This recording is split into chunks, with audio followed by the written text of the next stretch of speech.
Estamos con Margarita Stolbizer, candidata a gobernadora de la provincia de Buenos Aires, en la alianza... Frente Amplio Progresista. Me ponen FAP, a mí que de política no sé nada. Frente Amplio Progresista.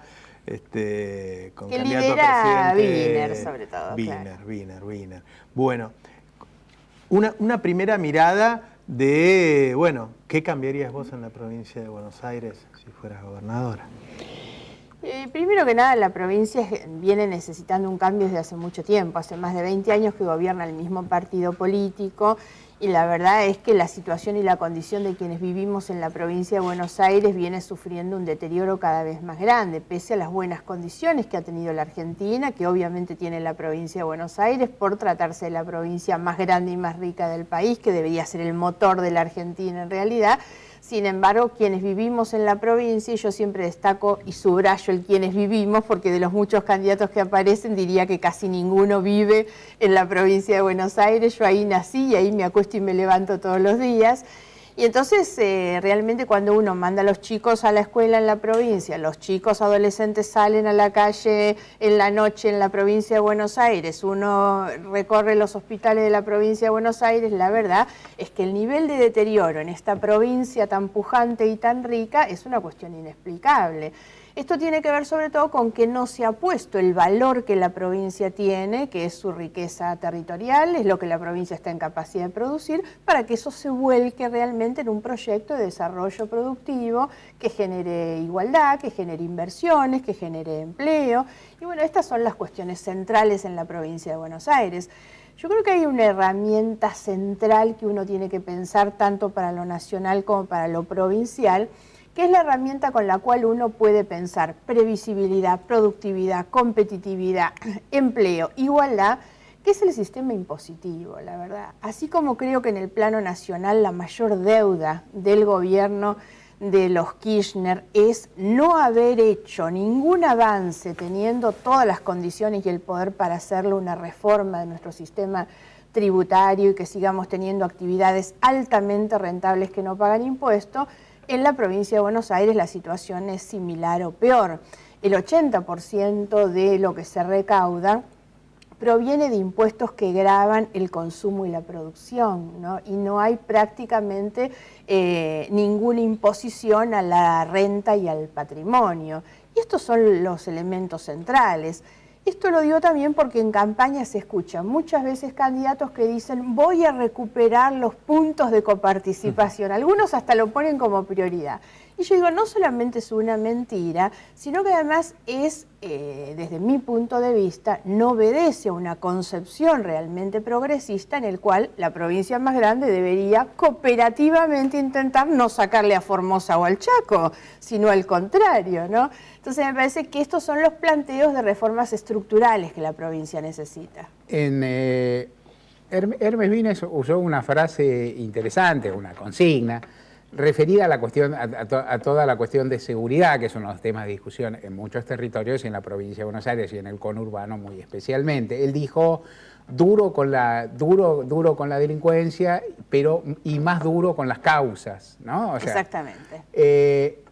Te podría pedir que tradujeras esto en algún tipo de acciones o medidas de política, o sea, ¿qué significaría esto llevado a un terreno más tangible, más concreto, más, digamos, de acciones o de hipótesis de trabajo que tienen ustedes? Nosotros creemos que el error recurrente y conceptual en materia de seguridad durante todo este tiempo es pretender resolver atacando los efectos y no las causas. ¿Qué es lo que hace, digamos, que un delincuente haga del delito su forma habitual de vida? Yo siempre digo que frente a esto hay solamente dos respuestas. Una respuesta es el que no puede vivir de otra manera, y esto es realmente grave para un Estado que no ha logrado generar un medio de vida legítimo y que una persona deba elegir el delito. Ahora, a mi juicio, hay otra respuesta que es más grave, que es cuando la respuesta es que se dedican al delito como medio habitual de vida porque es más fácil vivir del delito que de otra cosa. Entonces aquí es donde también hay un problema gravísimo de un Estado que a través de garantizar impunidad a los grandes delincuentes sobre todo, no logra ni siquiera disciplinar. Lo que plantea Wiener, obviamente, y nosotros creemos que hay un núcleo del delito que tiene que ver con organizaciones de delito complejo, que realmente tiene una actuación demasiado libre en nuestro país. Me refiero a organizaciones que tienen que ver con la trata de personas, narcotráfico fundamentalmente. Argentina no era hace muchos años lo que es hoy en términos ya no solamente de tránsito, sino sobre todo, bueno, y esto se ha visto en los últimos tiempos, encontrar cargamentos de droga en muchos lugares, y eso tiene que ver con la falta de controles que tiene la Argentina en algo tan importante como es el mundo del narcotráfico, que genera en materia de seguridad un adicional al delito, que es lo que hace más grave la situación, que es la violencia. La violencia que genera el narcotráfico, tantos crímenes que uno escucha violentísimos y que generan en la gente tanta desazón y tanto miedo, tienen que ver con el delito a veces de ajuste de cuenta entre propias bandas. Y lo otro es la violencia como carga del que busca para la droga o que, digamos, es víctima de toda esa situación. ¿Y esto llevado al terreno qué significa? Por ejemplo, en materia de organización de las fuerzas de seguridad, ¿ustedes comparten el esquema que ha tenido el gobernador Scioli? ¿Les parece mejor a algunos que han intentado en otra ocasión? ¿Cómo lo piensan?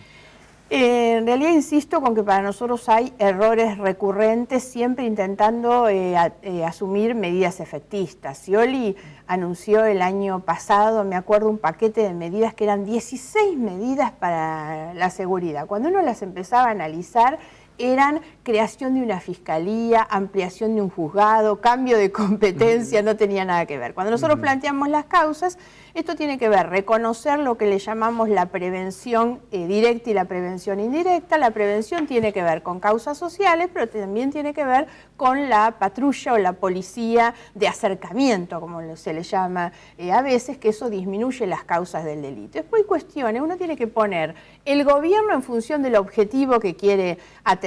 Y en ese punto yo siempre repito, digamos, una frase, porque esto es lo que uno percibe en el conurbano. En una esquina donde no hay luz y el colectivo pasa cada media hora, hay más posibilidad de que se cometa un delito que si en la esquina hay luz y el colectivo pasa cada 8. Entonces, la infraestructura de servicios, cuestiones tan elementales como la iluminación y el transporte colectivo, también hacen a disminuir las causas del delito. Y hay que trabajar sobre eso, porque una vez que el delito se cometió, esta demanda recurrente de más presos y más cárceles, la verdad, no resuelve los problemas, porque el delito tiene una capacidad de multiplicación y de reproducción muy superior a la que tiene la atención de esta situación, sumado a que la cárcel, obviamente todo el mundo sabe, no resuelve el problema, sino que el delincuente que ingresa a la cárcel como primario sale como miembro de una organización delictiva, ¿no? Hemos hablado de cuestiones programáticas, no hablamos de disputas entre espacios, que por ahí son más, que por ahí excita más, pero a esta altura, ya cuando están los candidatos en la pista, me parece menos interesante. Pero hay una pregunta que sí me gustaría hacerte, que es la siguiente. ¿Qué le dirías a un votante, por ejemplo, de filiación o de simpatía radical, digamos, es decir, que coincide con tu origen, de cara tanto a las primarias obligatorias cuanto a las elecciones, que diga, bueno, a mí Stolbizer por ahí me cae bien, me parece una dirigente honesta, ha tenido la bandera, pero por ahí la fórmula, el esquema Alfonsín de Narváez es un voto más útil para combatir al gobierno actual, al oficialismo? O sea, si yo digo, tengo un pensamiento, pero también pienso en un voto útil, y por ahí, ¿qué le dirías a ese votante? Bueno, depende obviamente Potencial, de lo que ¿no? uno plantee como el voto útil. Yo Claro. creo que no hay más voto más útil que aquel que uno emite realmente de acuerdo a la convicción que uno tiene y de acuerdo a la confianza que le generan los candidatos. Yo no creo que hay un voto útil pensando en que la utilidad es el voto antikirchnerista. El voto antikirchnerista por utilidad fue para de Narváez en la última elección. Poco después de ese triunfo de Narváez ya no era lo que es, porque la misma gente que lo había votado a él, muchos pasaron al kirchnerismo, y se demostró la falta de liderazgo para contener ese voto. Hoy de Narváez mide la mitad de lo que medía en ese momento, por lo tanto no hay capacidad de contener. La otra cuestión es que creo que hay que pensar no en los cortos plazos, sino en los medianos y largos plazos. Si la Argentina no recupera previsibilidad, confiabilidad de la sociedad en sus representantes políticos, certezas, construcción de certezas en los medianos plazos, uno tiene que pensar la política no simplemente con el objetivo electoral. Y creo además que nosotros representamos de manera mucho más cabal que cualquier otra expresión un pensamiento claro de los sectores progresistas que pelean por la libertad, por la igualdad, por la mejora de las condiciones de vida para todos. Me parece que el resto son simplemente construcciones que se hacen con el objetivo de obtener votos sin que el acceso al poder sea visto como un instrumento para producir los cambios que la gente necesita. Muchas gracias, Margarita. Gracias. Yo no me quiero meter en su área, pero votar a de Narváez nunca puede ser útil. Ya volvemos.